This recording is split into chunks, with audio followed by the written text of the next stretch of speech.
Está começando o Revista TST. Aqui você confere as principais notícias da semana do Tribunal Superior do Trabalho.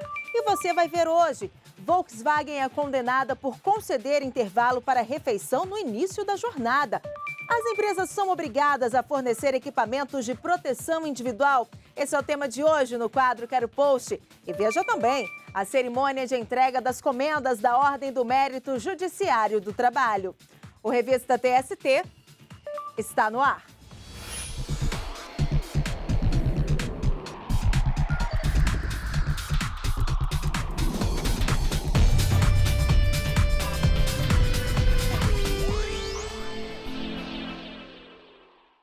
Começamos o Revista TST com um caso julgado pela Seção 1 de Dissídios Individuais referente à manutenção de plano de saúde de um aposentado. O repórter Daniel Vasques acompanhou a sessão e traz os detalhes para a gente. Olá, Daniel. Olá, Ana Amélia. Os ministros da SDI1 entenderam que o supervisor de compras aposentado da Redditor, em Santo André, São Paulo, não tem direito à manutenção do plano de saúde porque não contribuiu para o custeio do benefício durante o período em que trabalhou para a empresa. O aposentado sustentou que por mais de 10 anos, os valores relativos ao plano tinham sido descontados diretamente do salário dele e que, posteriormente, o sistema foi alterado para a coparticipação.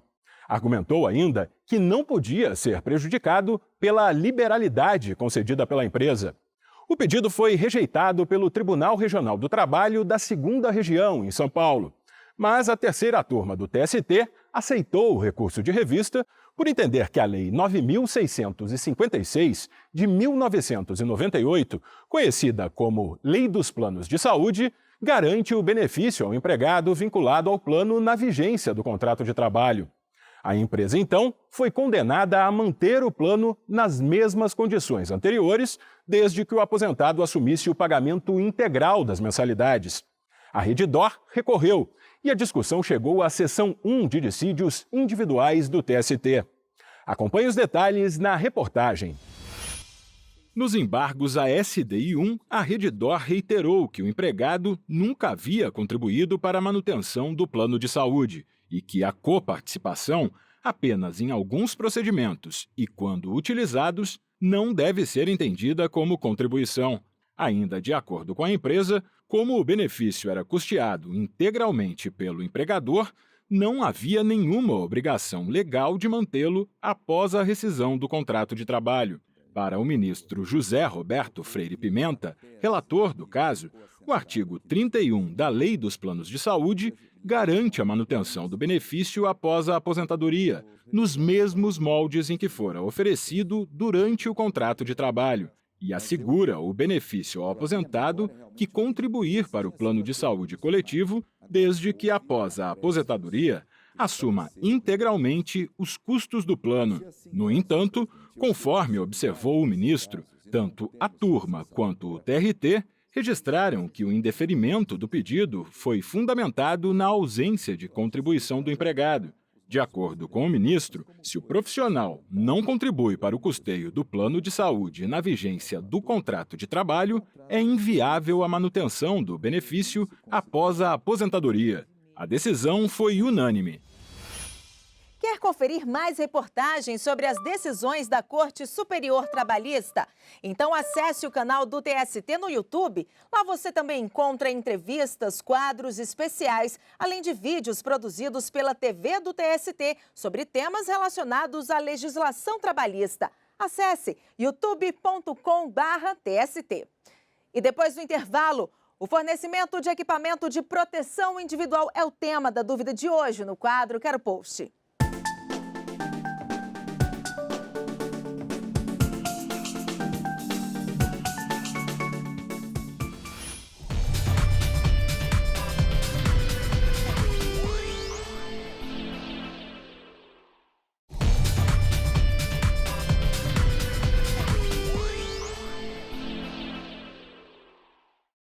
O Revista TST está de volta. E vamos fazer um giro pelas turmas do tribunal e conferir julgamentos de destaque.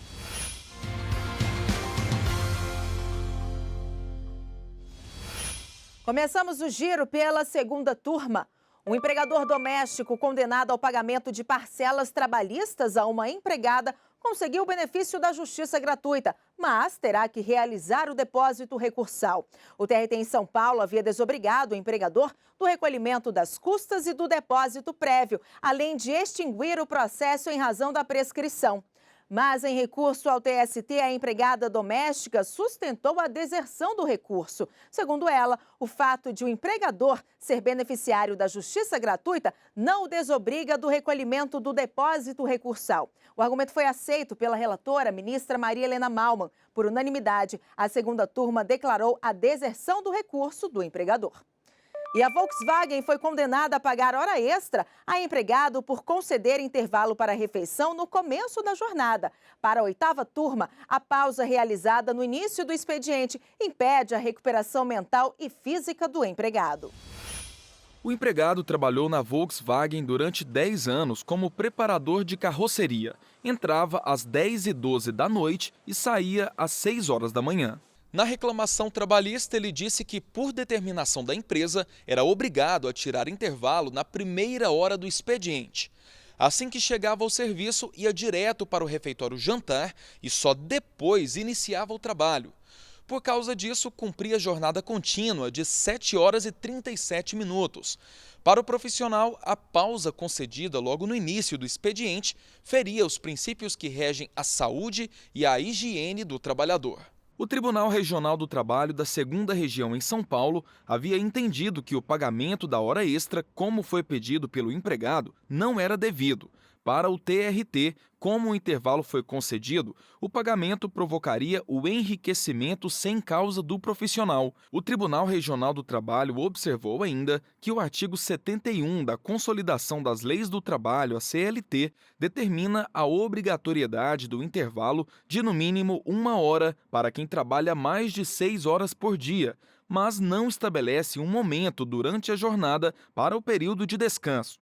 O caso chegou à 8ª turma do Tribunal Superior do Trabalho. A relatora, ministra Dora Maria da Costa, entendeu que o intervalo concedido no início da jornada não atende à finalidade para a qual ele foi criado, que é permitir a recuperação do profissional. Na visão da relatora, o desrespeito a esse direito viola o princípio à proteção da saúde e da segurança no ambiente de trabalho. A turma acompanhou a relatora e determinou que a empresa pague o equivalente a 1 hora extra ao profissional.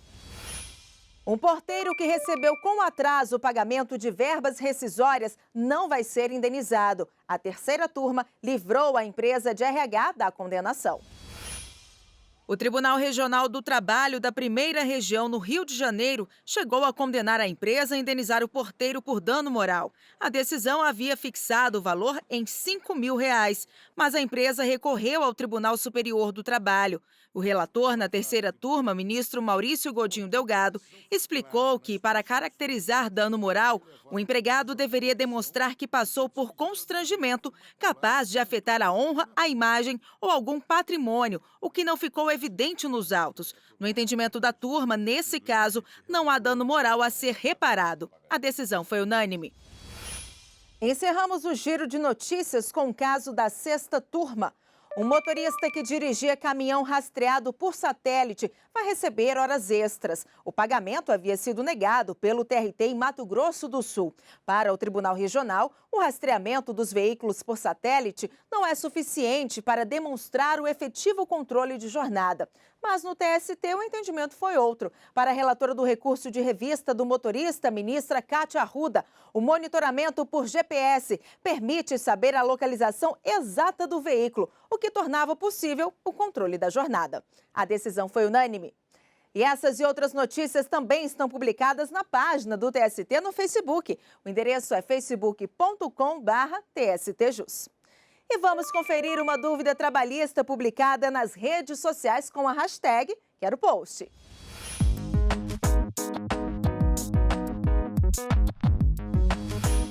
E a pergunta que chegou pra gente com a hashtag Quero Post foi publicada no Twitter. O Danilo Martins quer saber em quais casos as empresas são obrigadas a fornecer equipamentos de proteção individual, os EPIs. Vamos conferir na reportagem. Jailson trabalha há 19 anos com obra. Há cerca de 3 anos, ele sofreu um acidente em uma das antigas empresas em que trabalhou. Como estava com os EPIs, equipamentos de proteção individual, não se machucou. Quando eu desci do balancinho, que eu fiquei na plataforma, a plataforma desabou e eu fiquei pendurado pelo trava-queda, que é a linha de vida, que se não fosse uma delas eu tinha caído lá embaixo. O sentimento é de alívio, tudo por causa do uso dos EPIs. Se você usar os EPIs certinho, não acontece nada. Eu estou desde 2000 trabalhando na área de construção civil, trabalhando em altura. Até hoje nunca aconteceu nada comigo, a não ser esse acidente, mas não sofri sequer um arranhão.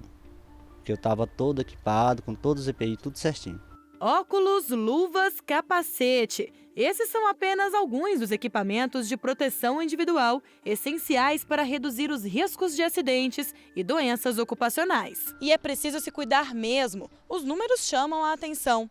O levantamento mais recente, feito pela Secretaria de Previdência, mostra que só em 2017 foram registrados quase 550 mil acidentes de trabalho no país. Daniel é diretor de obras em Brasília e sempre reforça aos empregados a importância do uso dos EPIs na empresa. Quem trabalha aqui passa por um curso para aprender como usar cada um dos equipamentos. Nós mostramos a importância do uso do equipamento, inclusive mostra vídeos, mostra relatos verídicos, né? Isso acaba tornando até medo para o funcionário e acaba sendo utilizado. Inclusive, se não utilizar, leva advertência, né? E se caso acontecer alguma coisa, é ruim até para o empregado. O artigo 166 da Consolidação das Leis do Trabalho prevê que a empresa é obrigada a fornecer aos empregados gratuitamente equipamento de proteção individual adequado ao risco e em perfeito estado de conservação e funcionamento, sempre que as medidas de ordem geral não ofereçam completa proteção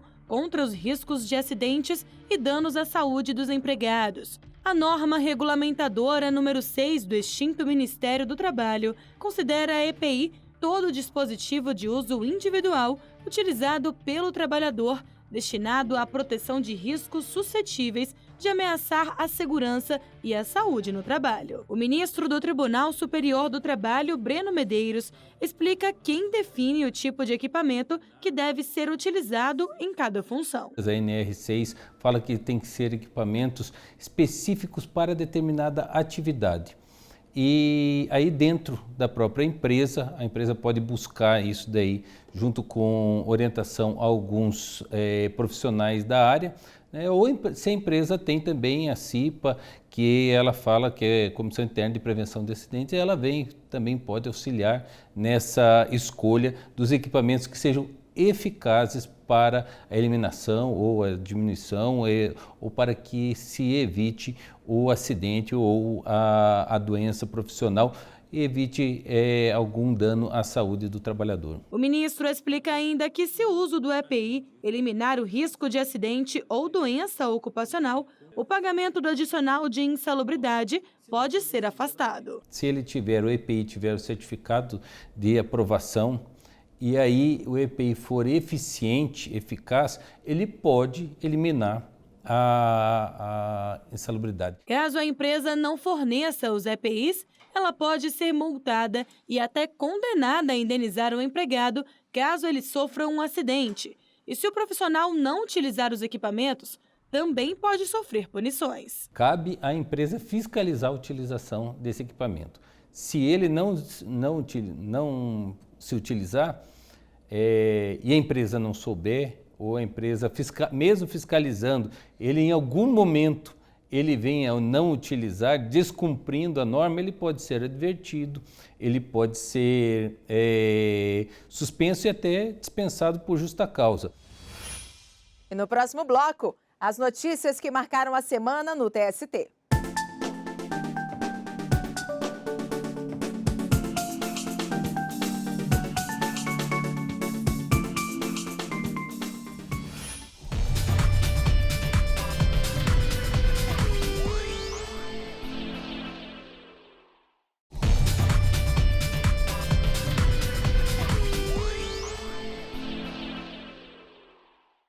Estamos de volta e veja outras notícias que foram destaque no TST ao longo da semana. O Corregedor-Geral da Justiça do Trabalho, ministro Lélio Bentes Correia, concluiu correição ordinária no Tribunal Regional do Trabalho da 9ª Região no Paraná. O ministro destacou o alto índice de conciliação do Tribunal Regional, que atingiu a marca de 50,7% no ano passado. O Corregedor-Geral da Justiça do Trabalho também enfatizou o compromisso social assumido pelo TRT com ações como programas de inclusão digital e cidadania voltado para jovens. O Tribunal Superior do Trabalho sediou a 2ª reunião dos gestores nacionais e regionais do programa Trabalho Seguro. Durante o encontro, foi debatida a Convenção 190 da OIT sobre violência e assédio no trabalho. Os gestores também trataram do planejamento do 5º Seminário Internacional do Programa Trabalho Seguro, marcado para 16, 17 e 18 de outubro.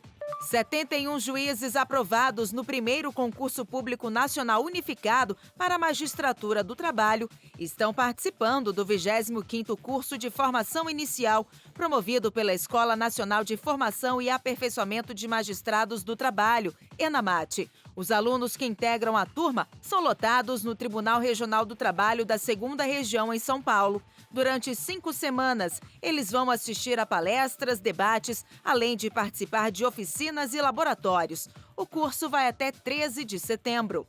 Ampliar a presença de magistradas na Justiça do Trabalho e em cargos de direção. Esse é um dos objetivos da Comissão Interinstitucional de Estudos para o Incentivo à Participação Institucional Feminina. O grupo, composto por juízas e servidoras, realizou o 2º encontro deste ano na ENAMAT. As integrantes sugeriram a criação de canais de denúncia para casos de assédio, abuso e discriminação nos tribunais regionais e nas varas do trabalho. Também foi proposta a abertura de comitês nos TRTs para replicar as ações desenvolvidas nacionalmente. A reforma trabalhista, a relação entre os juízes e as redes sociais e o impacto da revolução tecnológica sobre as relações de trabalho. Esses foram alguns dos vários temas debatidos durante o 19º colóquio da Academia Brasileira de Direito do Trabalho, realizado na sede do TST em Brasília. Durante o encontro, o ministro Douglas Alencar tomou posse como novo acadêmico. O ministro do Tribunal Superior do Trabalho, Douglas Alencar, assume a cadeira 59 da Academia Brasileira de Direito do Trabalho. É de fato um motivo de grande honra, uma grande alegria e uma grande responsabilidade. A academia foi criada por um grupo de juristas destacados e idealistas e tem diversas atribuições, entre as quais a defesa das instituições trabalhistas, do direito e da própria justiça do trabalho. A academia é composta por 100 membros efetivos de diversos estados do país. A única cadeira que tem nome definitivo é a de número 1, que foi ocupada pelo ministro já falecido Arnaldo Susequinde. Também integram a academia o presidente do TST, ministro Brito Pereira, e os ministros Ives Gandra, Maria Cristina Peduzzi, Aloísio Correia da Veiga, Valmir Oliveira da Costa, Agra Belmonte e Cláudio Brandão. A Academia Brasileira de Direito do Trabalho é uma entidade civil que existe para estudar o direito, o desenvolvimento da ciência do direito e, tanto quanto possível, especializada na área trabalhista. E nós temos um grupo seleto mesmo na academia, são todos professores, mestres, doutores, vários magistrados, muitos estudiosos. A Academia Brasileira de Direito do Trabalho, anteriormente denominada Academia Nacional de Direito do Trabalho, foi fundada em 10 de outubro de 1978.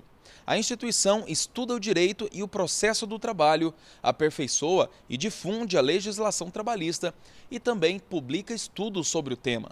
A academia, ela tem por finalidade estatutária o pensar profundo do direito do trabalho e o contribuir para o aprimoramento e a divulgação da legislação do trabalho. Então, o compromisso dela é com a ordem jurídica interna e com a efetividade do direito do trabalho. Após a posse do ministro Douglas Alencar como novo acadêmico, teve início a conferência inaugural do 19º Colóquio da Academia Brasileira de Direito do Trabalho. O professor Alexis Bugadá, da Faculdade de Direito e de Ciências Políticas de Aix-en-Provence, na França, falou dos impactos da reforma trabalhista naquele país. Trata-se de um aspecto cultural novo na França a ser trabalhado para que se possa beneficiar plenamente da reforma. De um lado, mais diálogo social, mais negociação para adaptar as leis trabalhistas à empresa. E de outro, talvez, a busca de modos de regulação dos litígios do trabalho que sejam um pouco diferentes do que havia no passado. O professor Estevão Mallet, da Universidade de São Paulo, fez um paralelo entre as reformas trabalhistas na França e no Brasil. As realidades são bastante diferentes em vários aspectos, mas sem dúvida que nós podemos e devemos conhecer as experiências que se apresentam em outros sistemas jurídicos para avaliar os impactos da transformação da legislação em nosso país. Por isso, conhecer as transformações que ocorrem em outros países e avaliar os seus resultados pode ser de grande utilidade para o aprimoramento da nossa legislação. Outro tema abordado na conferência foi a revolução tecnológica e os novos horizontes do trabalho humano. O palestrante foi o juiz do Tribunal Regional do Trabalho da 18ª Região em Goiás, Platão Teixeira.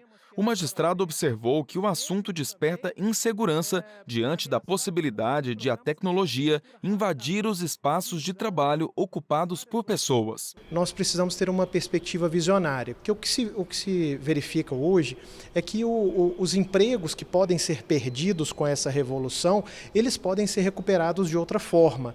Então, precisamos ver as profissões do futuro para que possamos encaixar esses empregados que podem perder os seus empregos com a automação, com a robotização e tudo mais. O colóquio promoveu ainda debates sobre temas como o juiz e as redes sociais, aspectos éticos na atualidade e interpretação judicial, ativismo e segurança jurídica. O evento foi destinado a magistrados, servidores, advogados e estudantes de direito.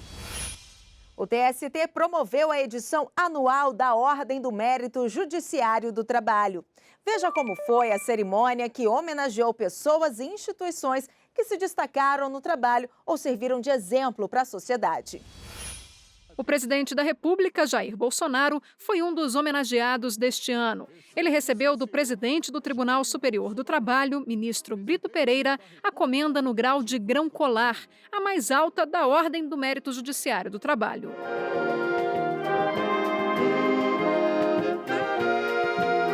Também no grau de grão colar foi agraciado o presidente do Supremo Tribunal Federal, ministro Dias Toffoli.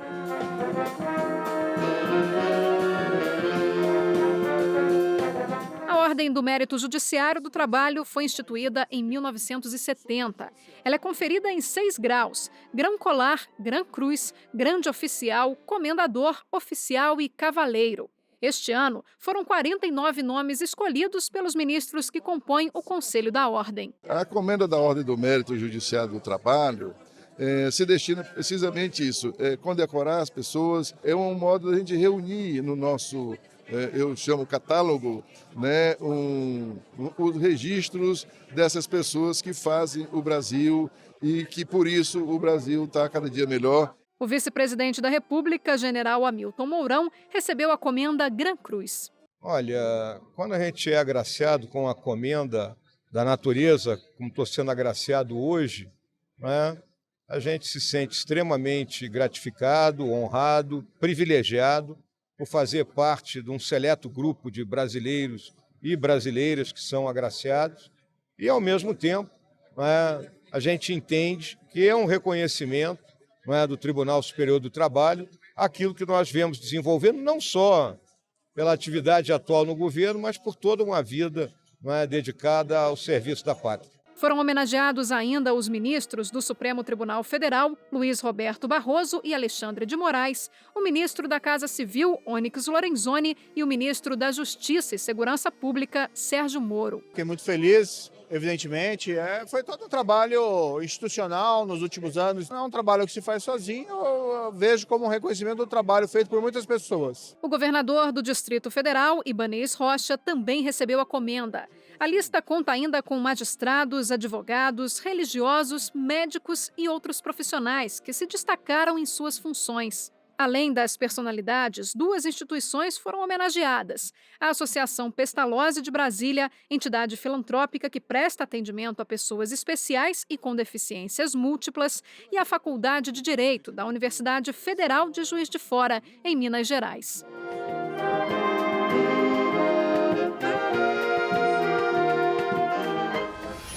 E esta edição do Revista TST fica por aqui.